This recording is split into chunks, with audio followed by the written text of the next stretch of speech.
Cool. We are live. Da-da-da-da-da-da-da, da-da-da-da-da. I love how it gets different every time. One day we'll have the cash to get us a full orchestra band, but for now it's da-da-da-da-da.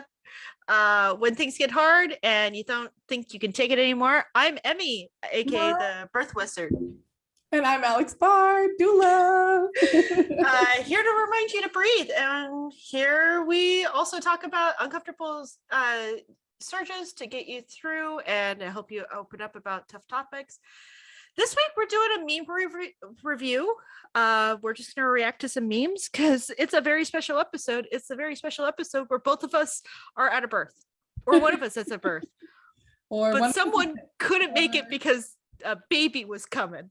If you're watching this is the right. Right. So we want to make sure from the past. From the past. All I thought of was the Anastasia musical, like "Heart Don't Fail Me Now." You don't know that song? No. Oh, okay. Never mind. Don't cut that out. Knows what you're talking about. But yeah, this is a concept that's been around for like a long ass time. I feel like of like creators finding memes about different things and then they react to them. So we thought it would be fun if we each found a couple of memes that we both get to react to. We can dive into why we find it funny or like why we find they're problematic, whether they're accurate or not. And these are around pregnancy, birth, postpartum, being a doula. You know, all this stuff's kind of related. This is supposed to be a more fun episode. Yeah, that's the hope. Because we're a fun time here at the Ring of Fire. It's like a weird day, guys. It's just like a weird day. That's okay. We're here. We made it. We did. We totes did. Okay. So we determined off screen. Alex totally beat me at rock, paper, scissors, so I get to go first. That's not what happened, but okay. Yeah, we'll do our best to describe it to anybody who's listening. Yep. So number one, my friend.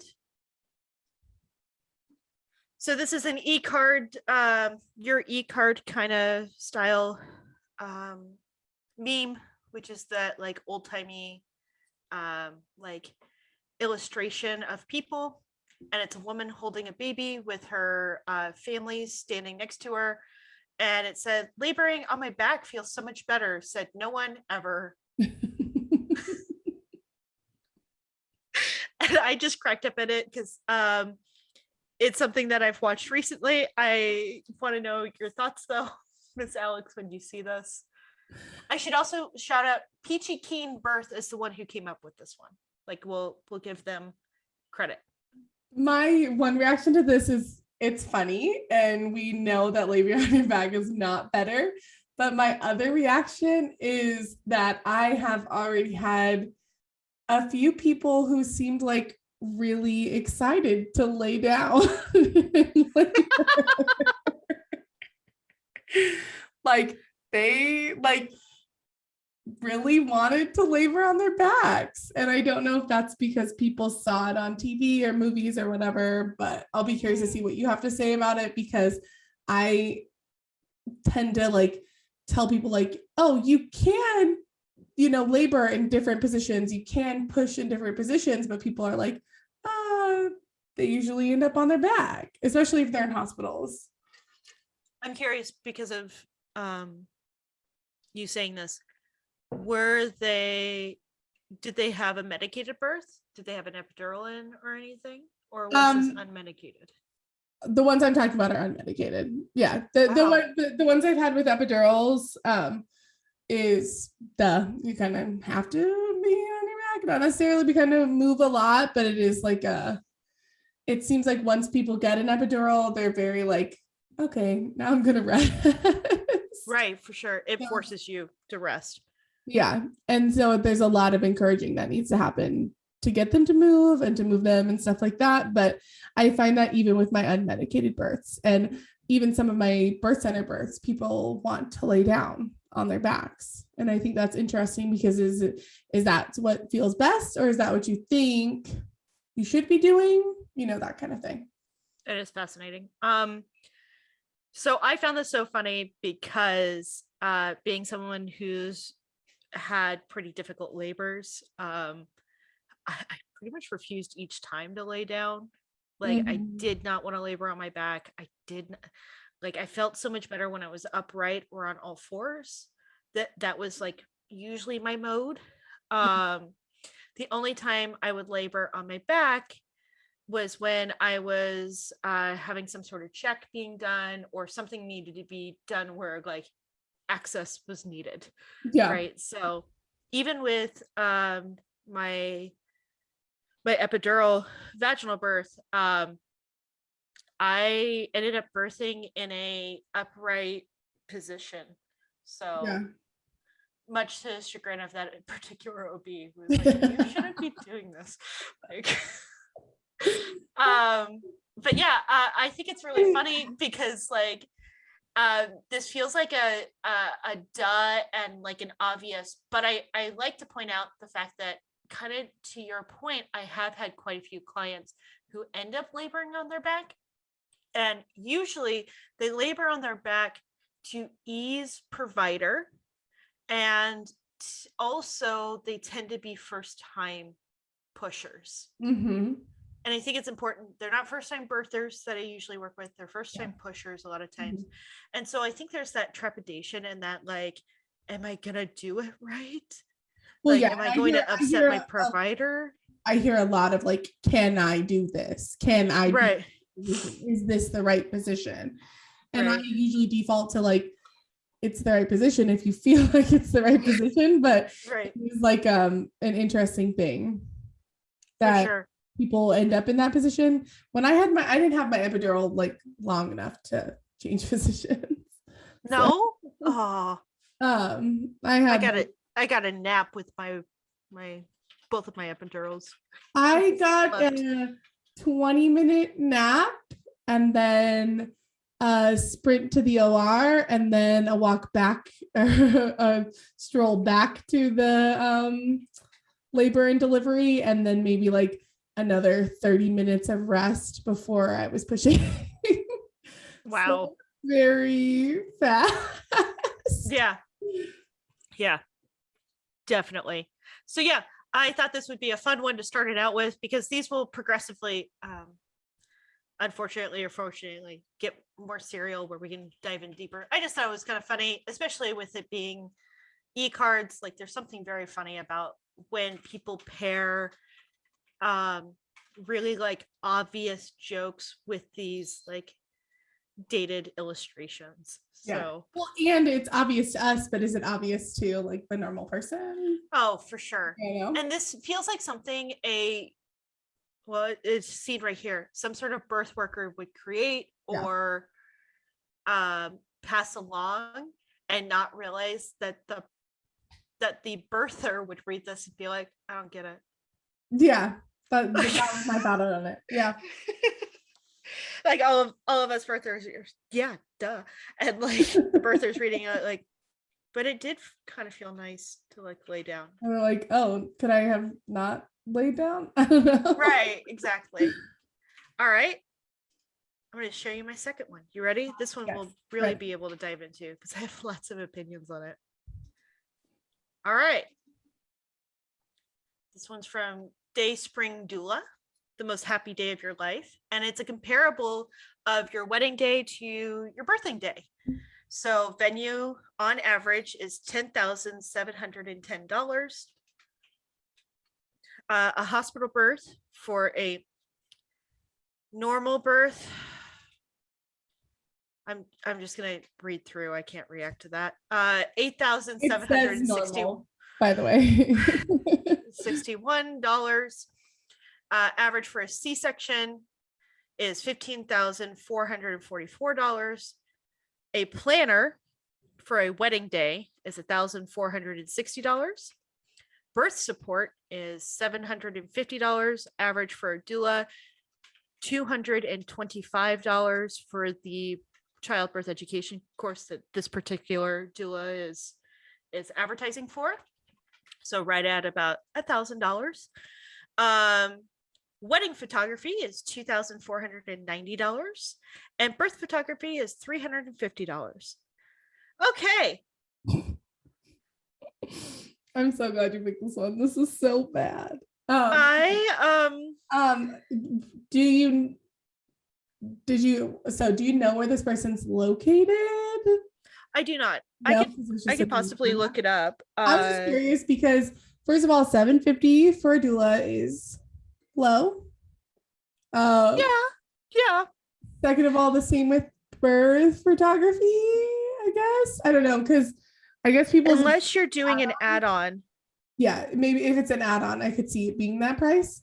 Also calling I found them. They're in Fargo, North Dakota. So that makes a little bit more sense. Yeah. Calling a vaginal birth a normal birth, I just can't get over. Yeah, guys, look, to like derail this a little bit, there is nothing that drives me nuts more than when doulas use failure language inside of when they describe our jobs, when it comes to birth in particular, and the othering and stating that there is normal and abnormal. It drives me fucking nuts. So already I was a little triggered by this. Also, I think it's fascinating how many people like to make this comparison over what a wedding day versus a birth looks like. And they don't take into consideration that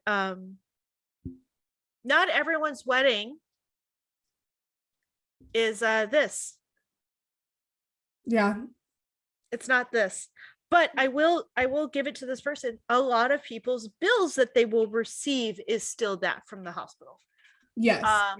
And on average, I'm sure in Fargo, North Dakota, the average for a doula and a childbirth education course, and maybe as an add-on for photography is this. But I just I feel that this is such a classist way to look at doula services. Yeah. And a way to perpetuate shame inside of it. So where do you feel like that comes from? Like the shame part of it? Because you're willing to spend, what is it? About $14,000 on your wedding day, but we don't know how many people that's hosting or what kind of meaning that has to them. Typically you have aging relatives that come to that event. Mm-hmm. So it's not just a singular moment event. Yeah, it's for you're putting family. Right. Also, I could see a wedding day being the happiest day of your life. I don't know about birth for a lot of people. There's also this assumption behind it of your life. It can be a very stressful time. I didn't feel like that was the happiest day of my life. I was so glad when that day was over. But it comes from this notion that the reason you're birthing is because of it being between, this is where I'm going to call this part out, a hetero couple that conceived their baby out of love and because mommy and daddy's had sex and we made a baby. When right? Babies are sometimes cost a lot of money to create. They cost a lot of money to create. Or I'm birthing this baby for a couple that I won't see this baby after this day. Or all of these other things in there, which means like in a case of a surrogate would have to negotiate in their contract for a doula support, right? Like it just is so very linear in the thought process of what birth and your wedding day should look like. And also, again, like I just feel so much shame in this of like, why wouldn't you bare minimum spend $1,000 on me? Yeah, and so I guess, and this is not ripping apart Dayspring Doula, just making it clear. Dayspring Doula, along with many others, have put this out there. I've seen it circulate many times in many different flavors of someone's branding. I guess I don't see the shame personally because I do feel that the point of it, the purpose of it is to be like, this is a, you know, a lot of times people will see prices $750,000, you know, $1,200 for a doula and be like, oh my goodness, that's so expensive. So Right. I thought the point of it was like bringing into that perspective of like, you spend that amount of money on, But some shame people, on right? you for not Some seeing people. the value in it. Yes, instead That of, I had to I got put you. the Yeah. comparable, right? Instead of proving that I could be valuable and I could be helpful, and you believing that, I'm shaming you into it. I got it. Right. That's the pieces. yeah. Yeah. Yeah. That's the part, right? And look, again, my wedding day and each of my births were happy days in a spectrum of what happy can look like. Yeah. But each of my birthdays, like the days that I gave birth, did not include 125 people in it. Yeah. The logistics of 125 people is completely different than the logistics of operating through a birth. And I can't get on board with this. I pay like $8,000 to have my child. Right? Like I did that number is about right for what I ended up paying. And like, here's the thing. My wedding was $3,000. Okay. So yeah, nothing, you know, it right. was very, very different than what people typically see as weddings. Look, real talk, this isn't far off from what around my wedding was. I think for the average wedding, yeah. Right. I think however, the other part of that was it was 125 people. It was not exactly what I wanted. I come from a large Mexican Jewish family, so there were certain expectations there. Yeah. But even then, when I was presented with my second birth, when I finally learned about doulas, they brought up this comparable and I was really upset. And this is why this one still bothers me, because that doula tried to sell me. They're no longer in business. Again, I'm not talking shit on people, but they're no longer in business. They no longer operate. But I remember being like, but I didn't want an expensive wedding day. I wanted to run off to the mountains. That's what I wanted. So like, I don't understand how you're trying to sell me on trying to compare it to my wedding day. They're completely separate events. Yeah, and they're very different events. Yeah. And to compare like 8,000 for a vaginal birth, 15,000 for a C-section, those are prices you do not choose and you do not set. They aren't. People, the craziest part of this. Don't pay, you know. So because again, like most people, again, speaking like hyperbole. Yeah. Most people are not paying $15,000 out of pocket to have a baby, $8,000 out of pocket to have a baby. You know, it varies from person to person.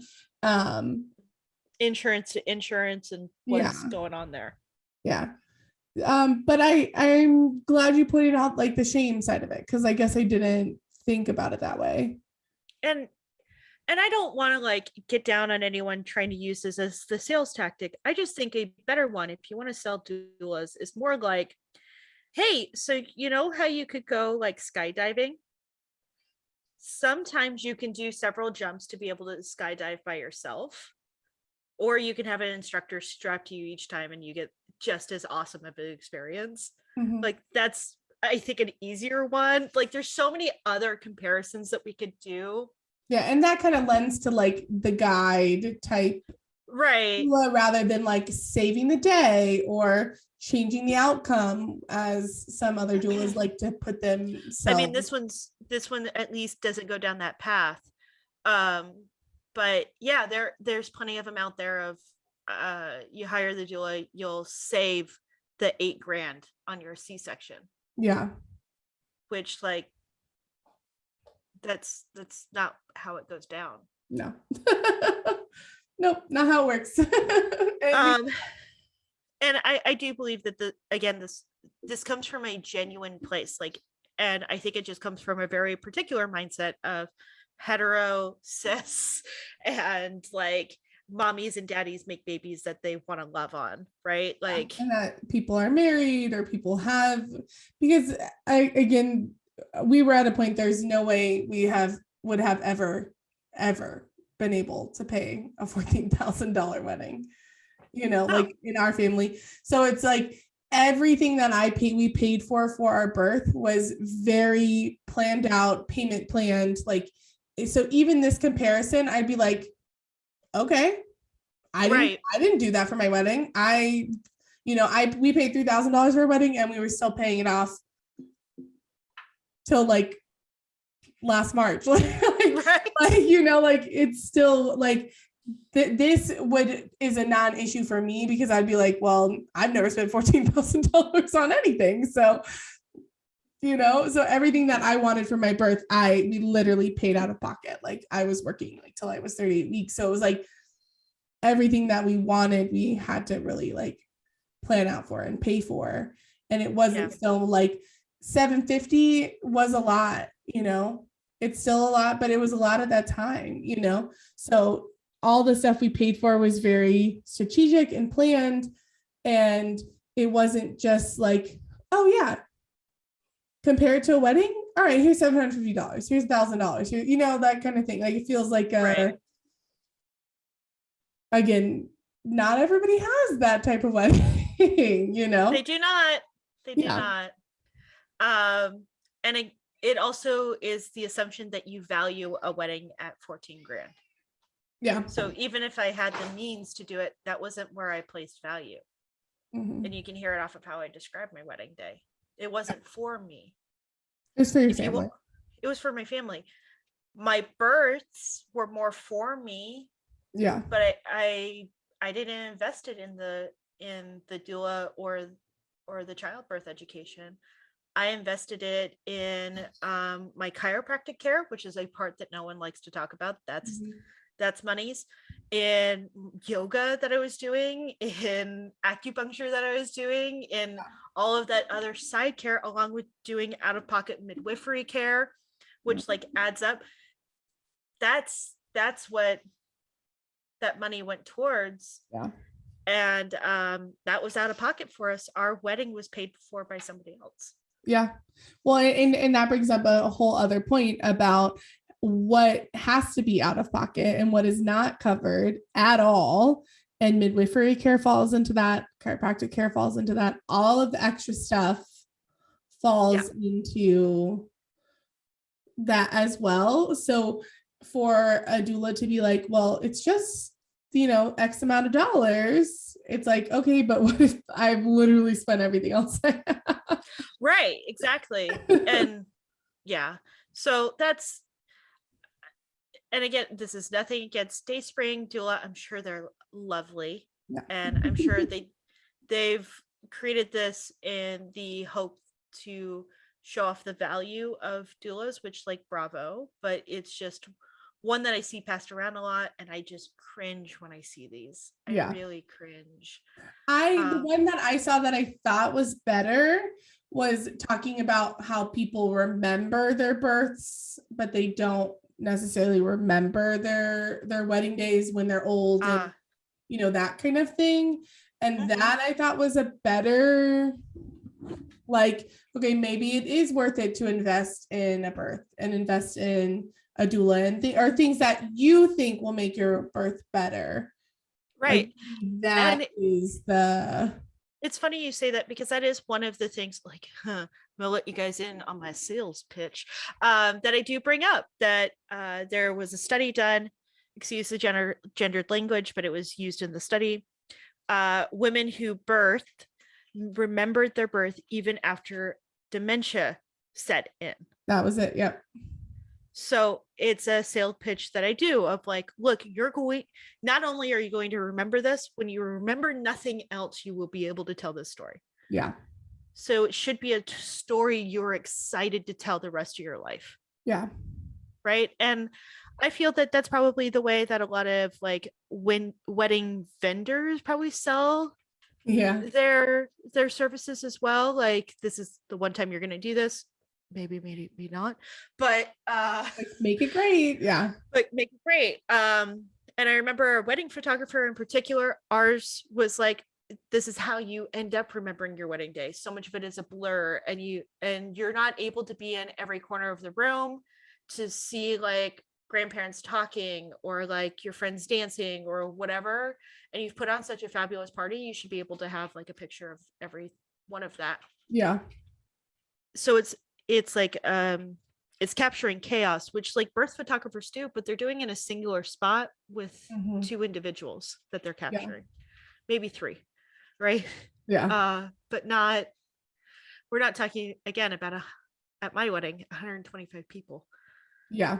So that's where you're gonna see that price difference. Yeah. And shout out to wedding photographers, because their job. Oh, fuck that, man. No way.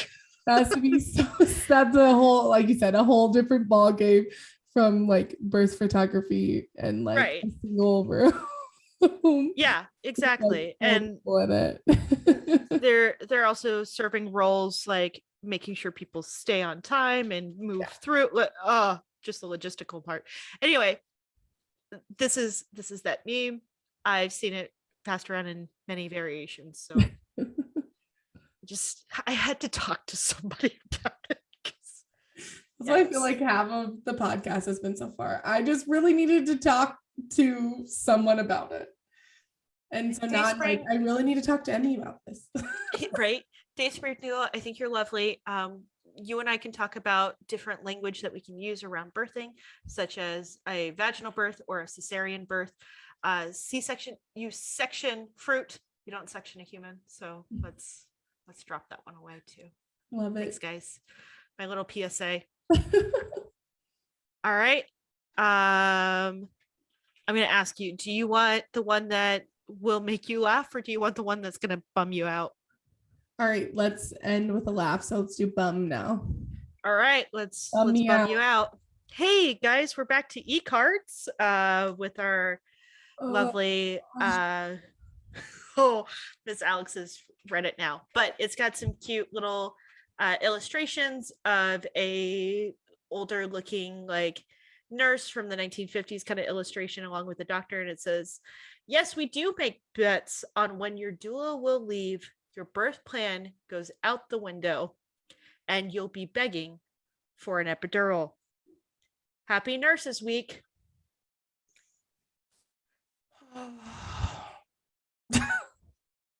I don't know. And it's interesting that you picked this one, because there was that TikTok that was going around, or that reel that was going around like these past few weeks, of a labor and delivery nurse, like basically mocking people who wanted to go unmedicated. Or the ones who were dancing into the OR because you had been pushing for 2 hours. That one was bad. Oh. Or my doula partner who heard nurses taking bets how many cesareans would happen in one night. Yeah. Like, it makes it really, I do my best to make friends with every nurse. Yeah. Every nurse. I believe my job as a doula is to make their job easier. Let me be water bitch. Let me be like empty out catheter, like stuff. Let me do like the annoying part. Let me be like the emotional talker, all of that. You be here to do medical shit. Yeah. Right. Like, I love that you're here also under a role that could advocate, but let me help, like, because I know it's not just this room. You've got probably one other or even two others that you're manning right now. And then not to mention during COVID, I do know L&D nurses were the ones most often being pulled onto the COVID floors, right? Like, there ton of burnout. So I'm all about being like kind and sincere with nurses, but shit like this, man, and hearing some of the shit, like, oh buddy. Oh, Betty. It's rough because, okay, so first of all, for what you were saying about like making their jobs easier, you also know your client. You know what your client wants. You have a relationship with your client.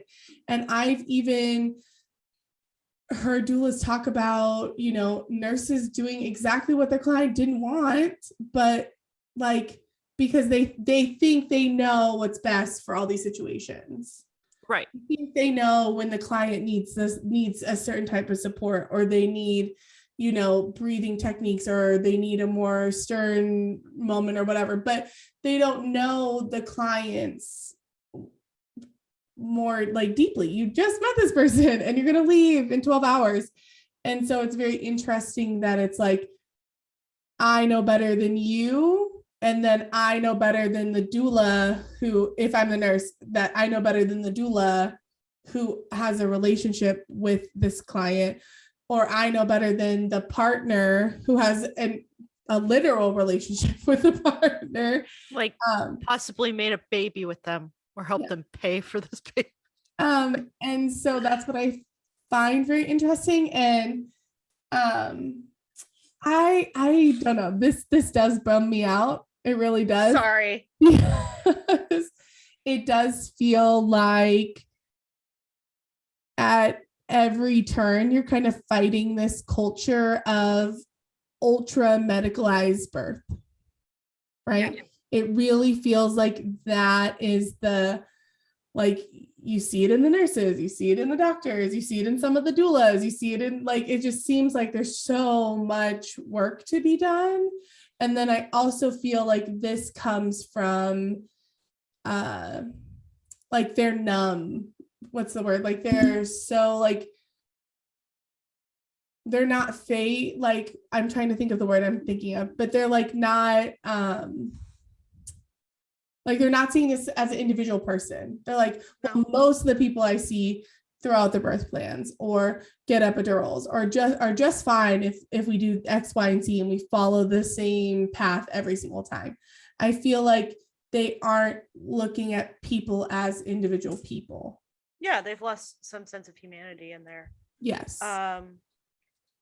There's a part of me too that like wants to slow down and try and think of it through as snarky, and I think that's part of the issue is like this is so snarky that it's difficult for me to connect with the person who possibly wrote this. And I try, we talked about this before, I'm a Hufflepuff at heart, I want to be everyone's best friend, so I'm trying like my best to try and like figure out what kind of hurt or like what this person was trying to put across.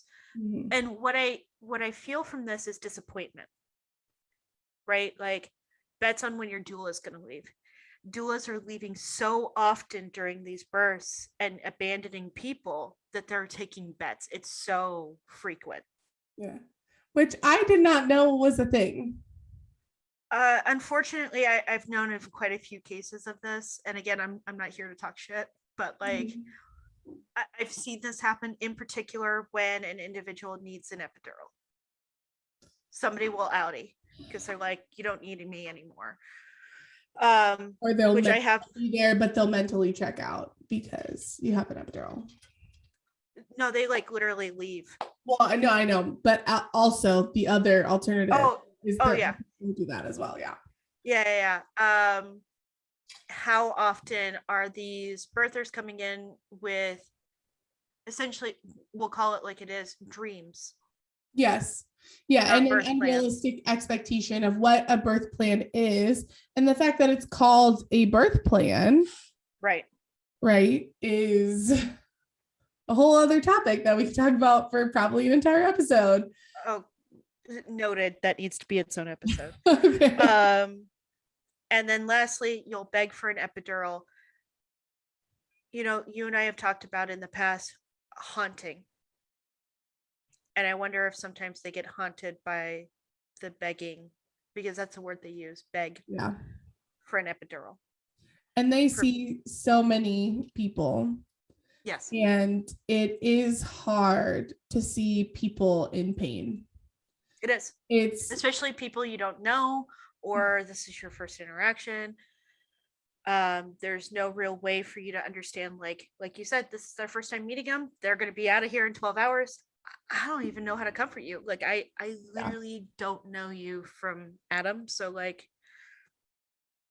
I don't know that if I brought up like, I don't know,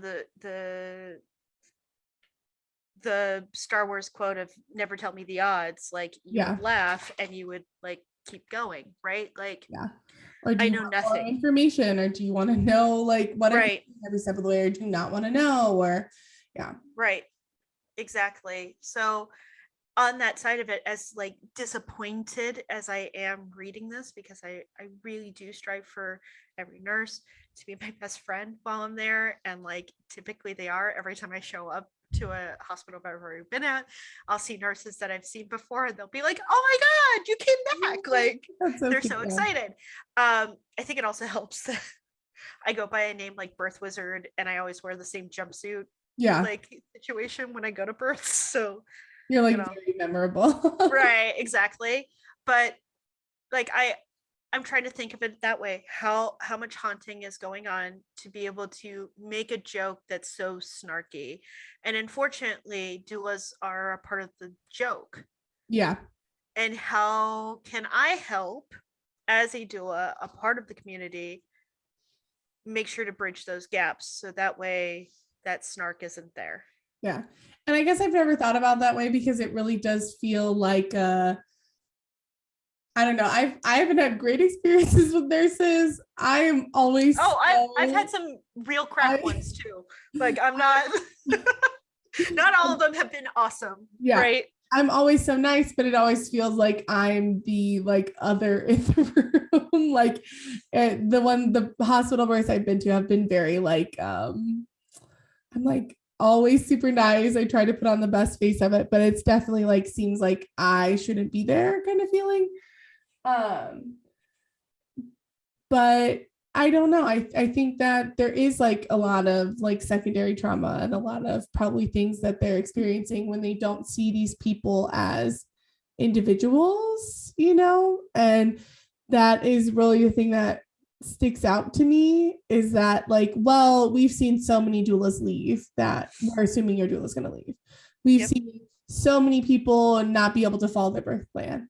So, you know, it's just like it seems like that doesn't matter. You have a new human in front of you, like trying to give birth to a baby. And it just seems like you don't care. I don't know.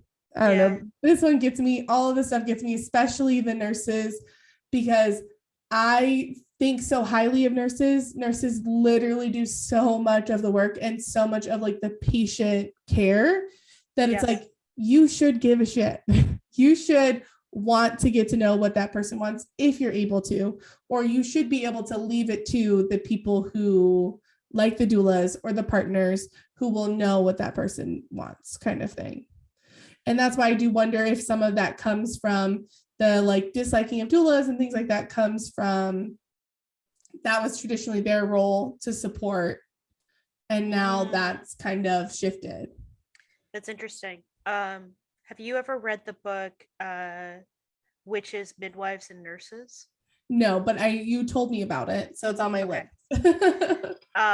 If you guys can, I'm gonna let you in on a money saving tip.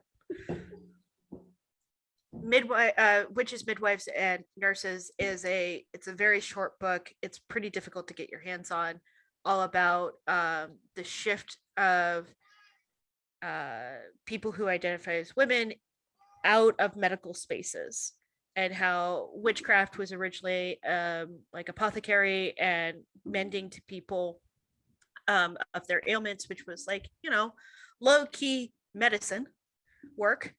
And then it shifted into midwifery. And as time has gone on, men have come into spaces and put women into servant roles and stripped of power, and how slowly women have put themselves into places where they are fighting for the same power that men have in those medical spaces, while also never going to achieve the same power.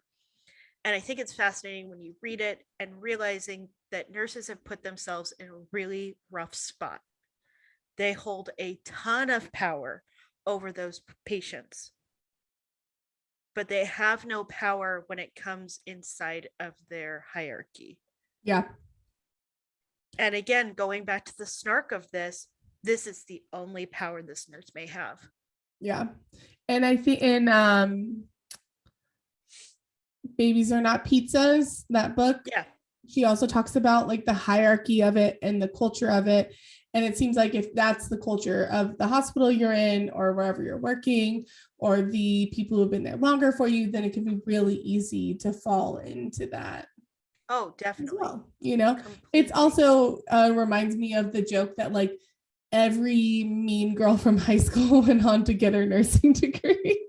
Just like every middle of the road jock became a cop. Yeah. Or in my towns, they joined the military. Oh, nice.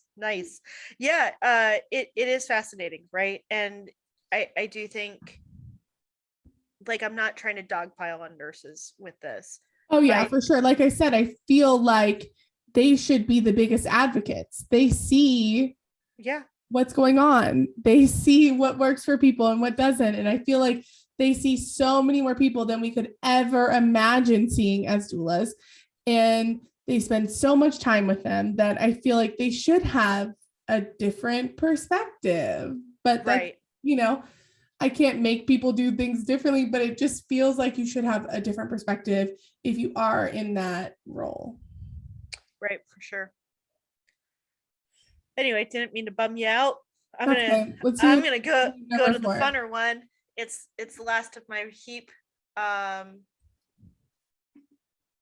a little bit more fun, a little bit educational, a little bit more action, please.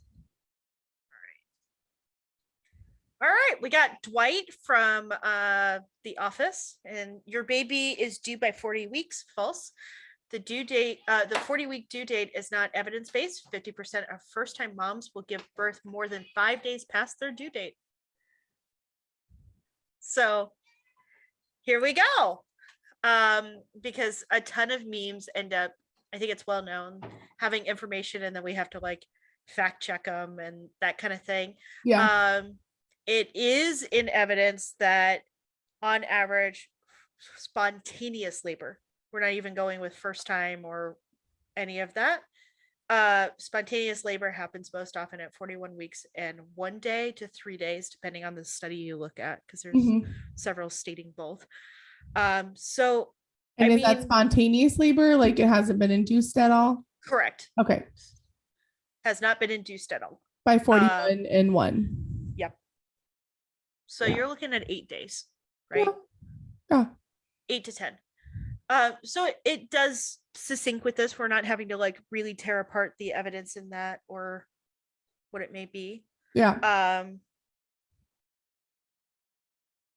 Yeah. So it's something that's highly discussed at every one of my appointments because I work with VBACs and we talk about due dates. And one of the telltale signs, if you guys don't know, of a unsupportive provider for VBAC is you have to birth by 40 weeks or else we need to plan a cesarean. It's also said by 41 weeks if you have also not a very supportive provider. Honestly, unless you hit 42 weeks, like I'm not impressed by you as a provider. Before it's almost 42 weeks before you're talking about an introduction, before you're talking about a C-section. Right. Yeah. And even then, I really we're talking about induction. If you're truly a supportive provider, like I need you talking about induction before you bring up C-section, right? I'll jump. Right. To be like, hey, instead of trying an induction, we're just gonna go straight to cesarean. Like, right, exactly. Okay. So I thought this one was a little bit more fun than the last one. And I wanted to ask, with your particular clients, have they been quote unquote overdue or over 40 weeks? Or have they been before 40 weeks? Or have they been like dead on the head kind of thing? I've had a good mix. So I had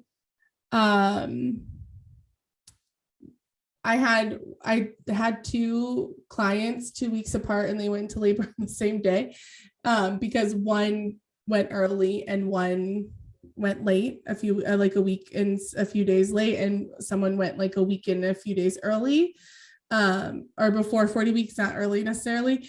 But I've had a good mix because I've had a few second time birthers like go at like 40 and like 4 or 5, and then I think the farthest I've gone out is probably like 40 and 5. I haven't had a lot of people go to 41, and I've had a few inductions at this point. Oh, okay. So, and those are at 39 weeks. Why? Oh my God. Various reasons. Medical inductions are necessary, and sometimes they're life-saving. Yeah. Sometimes they're full of fat bias, but Yeah. again, a story for another time. Right. But I like this. I think that educating people more on what a due date actually is really great. And like, I hate due dates. I honestly hate due dates. I think it's wild to like tell people like, oh, your baby will be fine today because you're 39 and 6, but tomorrow, like, right, something's gonna happen. Like, I think that it instills a lot of fear in people. I heard so much around that in my own birth, and with anybody who's considered high risk or anybody with a higher BMI. They always want to tell you about all of this stuff and about why you should be induced at 39 weeks, and like it just goes on and on and on. And that has, that also doesn't take into account that they will change your due date based on your baby's like growth, or they will, they're kind of guessing at your due date in the first place based on when they think that you may have ovulated. It's just, right. there's so many factors that go into that, that I like telling people to chill out. I'm like, so I'm one of those for weirdos that doesn't have a 28-day cycle. I have a 30-day cycle. Mm-hmm. So I'm just a little bit slower than most people. And then on top of it, I'm from a family where we're long gestators. It turns out we're average gestators after I've educated myself and been doing this for long enough. Everyone in my family goes at about 41 and like some change, right? Like right within there. So turns out we're just fucking average, and like the medical community doesn't know what to do with us. Yeah. But I do think there needs to be more education around this and understanding of it. And also, like, I think it's fascinating that your due date can be seen as a danger sign dependent on like so many factors, like you were talking about, of like age and race and like what your BMI is and all of these things that may not even come into play. Like, we're not talking about gestational diabetes or like a medical thing coming into play. Yeah. Right. We're talking about like, I had a provider tell me with my first that because I played rugby in high school and college, I might end up birthing sooner because of potential trauma that happened to my pelvic floor.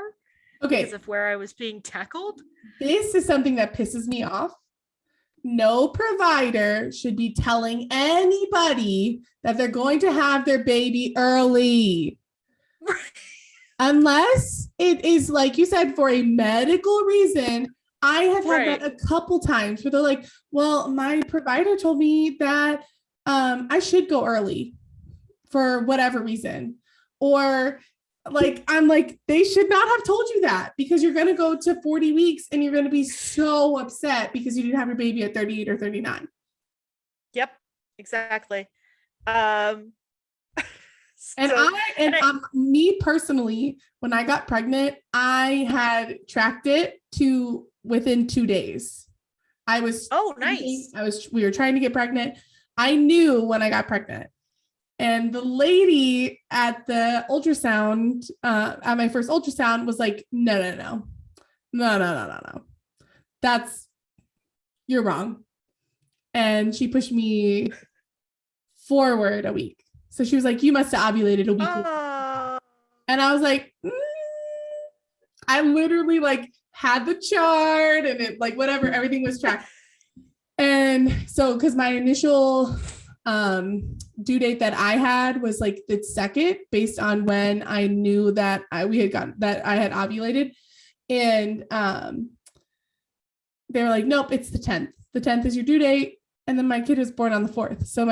So if it was by my calculation, right on time. my kid was born at 40 and 2. And if it was by their calculation, my kid was born Oh my God. at like 39 and 1. Oh my So, God. I'm like, I feel a little validated. Maybe I was right. And you So don't funny. know for sure, but I'm like, how many people, like, not everybody's coming in with a literal like temp chart, like everything tracked. Like, I was like, I know when I got pregnant, but okay. So funny. What's really funny about that is like my mom's birth story with me is very similar. She was tracking, they were trying to get pregnant. My dad was deployed, came back during her window, and then immediately was deployed again. And we're talking like he was home for a week and a half and then had to head out again. And she got pregnant during that time.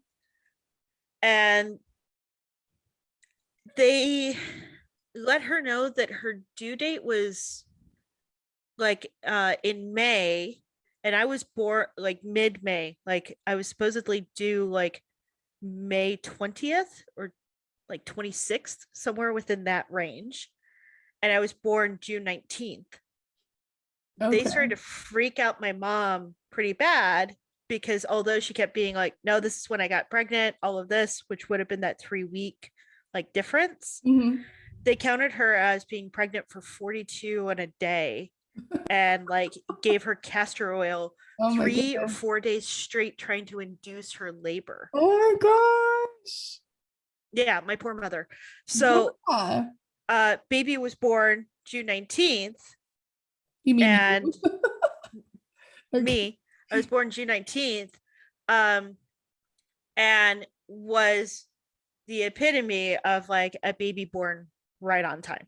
Right? Yeah. Like yeah. I was a good size. The creases in my feet were like what you would expect, like all of this stuff. I was a little bit stronger, but not by like a 42 and 1 week baby. No, I looked like a 40 weeker, and the doctor was like, huh, that's interesting, right? Like my mom's like, yeah, I think that's right on point, right? It's like almost as if someone's body, like the person's body, they know more about it than a doctor. Yeah, for sure. Like, oh man, that could be a whole oh my God, that could be a episode. string of episodes. It could be the title of my biography because of how many times doctors have not believed me when I've told them things.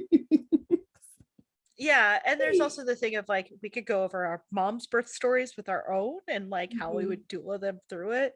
Yeah. Because my mom being a part of like military doctors at that time, I would have told her to go see someone new. They could assign you somebody new. Yeah. Like my mom said she was in labor and the nurse there, because my mom was in the military, so it was a military hospital as well, was yelling at her like, you need to stop screaming.